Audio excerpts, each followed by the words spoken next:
నేను పెడతానన్నా కదమ్మా. అని అనేది వచ్చాను మా ఇంటి బద్దలైపోతుందా?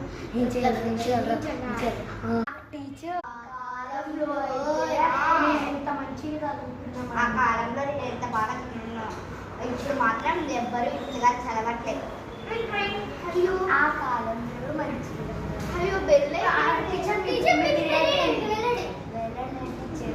మీరు ఇలా చేస్తానంటే సెకండ్ పీరియడ్ కూడా తీసుకోవచ్చు.